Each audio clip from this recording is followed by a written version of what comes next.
This channel is supported by Truefire. Truefire is an online library of You can get the Truefire All Access Pass for as cheap as they ever do it, the $99 thing. So just jump and do that if you're looking for the best price you can get Truefire All Access for. So I was alerted to this video by Phillip Conrad, who I think is buddies with Rhett, Shull, Atlanta-based session bassist, and makes YouTube videos too. And I think has done like his fair share of wedding gigs from the way he reflects on some of this stuff. And he kind of was talking about the vintage guitar market from the perspective of bassists. Now, I've got tough news for you, Phillip. Essentially, the guitar world is like your prices, but times 5, maybe. I don't know. So anyway, like he was talking about the inflationary or above inflation cost of a Fender P bass from 1966 versus relatively stagnant musicians' wages. So for him, he kind of put it, a 66 Fender P bass back in the 90s would have cost him like, whereas now I think it was much higher. And I kind of thought, should we reflect on this a bit? And is the cost of gear in general becoming too expensive for the gigging musician?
The question for me is, if you're just a gigging musician, I think even sort of paying the rent and paying for cars, if you're lucky enough to get a mortgage or be able to get a mortgage, I think that's a struggle, let alone being able to purchase a vintage Fender Strat. I don't think it's a consideration at all for most gigging musicians, right?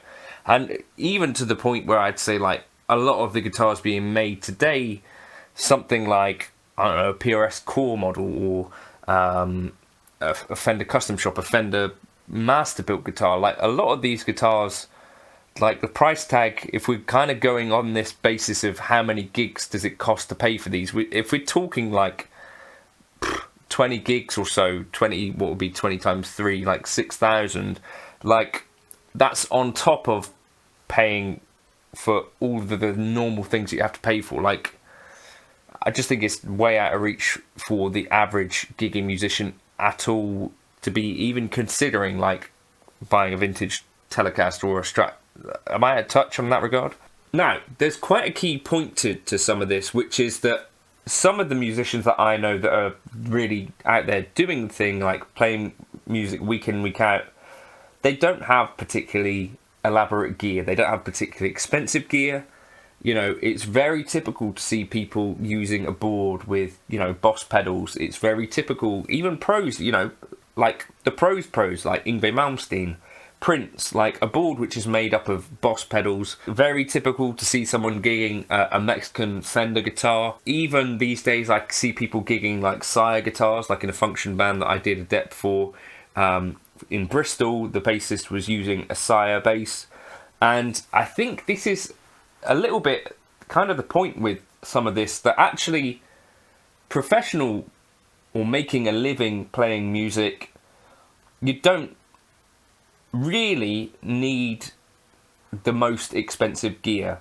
And I think this is a thing that quite a few people have said over the years, is that the cheaper gear has got better over the years. Now, I don't know entirely, having not lived through those eras, that that's necessarily always the case, but I think that enough people that are smarter than me and that have had more experience with lots of this gear than me have kind of said, look, frankly, you know, and I was there in the 90s when some of the entry-level gear was around, so I think there is probably some truth to the fact that, like, the average guitar, I think, in 2025 is going to be, I think, better than the guitars that were made back in, like, the 60s, in terms of, like, we're not talking about, like, the golden standard stuff. We're talking about, like, entry level, to the point that I can happily go out and gig that artist guitar that was built in China, a £319 guitar.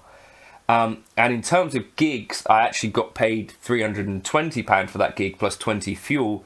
So that was like a 1 gig cost in that guitar, right? So that's kind of, I think, a really interesting way to look at some of this gear. But I do think there is quite a bit of gear that is being made, which actually it doesn't really stack up in the most sensible way. You think about, like, some really boutique amplifiers, like, are they in the main being made for professional guitarists to use? I'm pretty sure that the answer is no. I think there's a lot more of buying this gear from people that have real jobs and that can afford really nice gear.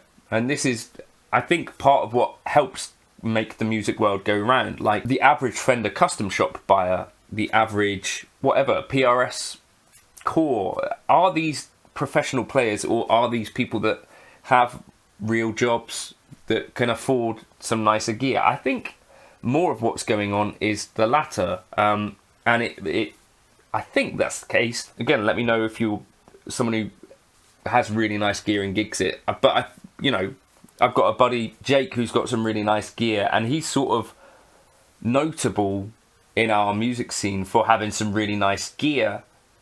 And similarly, like, when you see people that are gigging vintage gear, like Joe Bonamassa, or gigging Dumbles, they're notable for gigging really, really, really expensive stuff. And that is notable because it is an exception. That's kind of my thing. And I really like the idea of, like, the exceptional collector, like Tom Bukovac or Joe Bonamassa, where they're actually getting these instruments back out on the road. I looked on ATB at some of the costs of this stuff, and we're looking at stuff that would, in Phillip's way of thinking, take like 135, £200 gigs to pay these things off.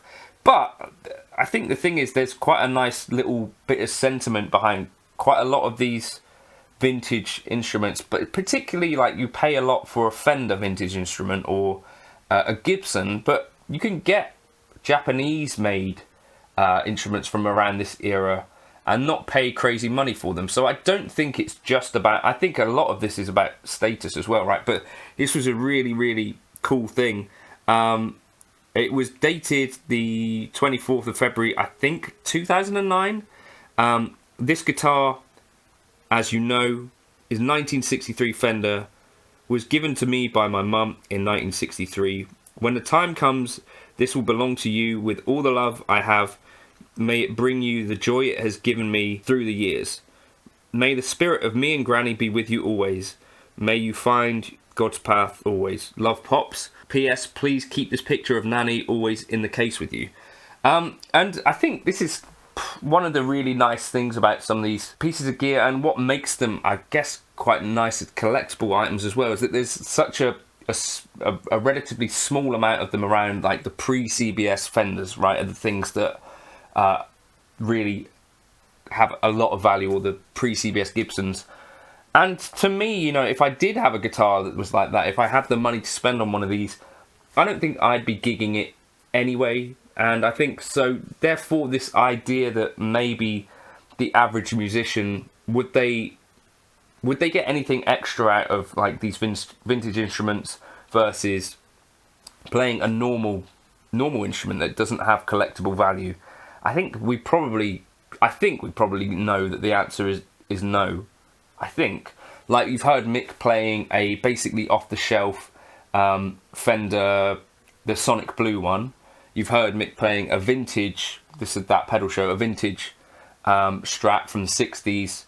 Like, there isn't a gulf of difference between how these instruments sound in context, right? And that is why it's probably okay that people can use these as investment vehicles rather than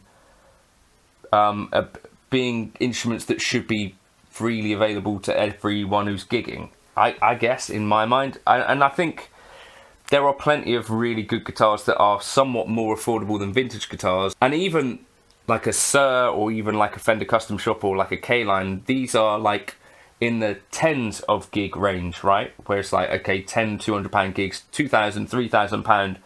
I think that is the sort of area that is a bit more affordable for a guitarist. But likewise, you can get through a gig and even a career on a much cheaper guitar.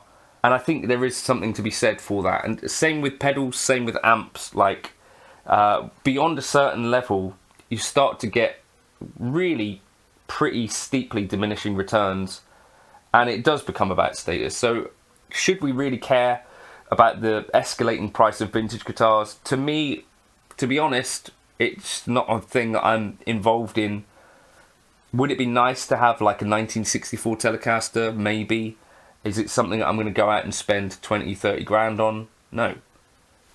I'm not involved. And I think that's probably the view of most gigging musicians too, right? Is only people that have loads and loads of money that are able to even consider going out and buying a vintage like Tele or Stratocaster, right? And if you really do want a vintage guitar and it's a vintage Fender, you can get a Duo Sonic, you can get a Jaguar, you can get these things for not crazy money, or, you know, relative to a Fender Custom Shop or relative to a Murphy Lab.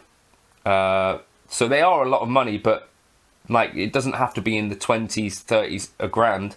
And equally, if you want a vintage guitar, you can get a Tokai from the 80s for £1,000 or something like that. And these are vintage guitars now as well. It doesn't necessarily have to say Fender on the headstock for it to be full of mojo. I don't know. That's kind of my take on it. Let me know your thoughts in the comments. Are you lucky enough to have a vintage guitar? I've played a couple, and there is definitely something about this idea which I think is super romantic, but at the end of the day, it still sounds basically like you playing that guitar, no matter what it is. And there is something very status symbol-y about it, but I don't think that you necessarily get way different results coming out of a vintage or even an expensive guitar versus a middle of the road one. So to me, it's not my biggest concern in the world.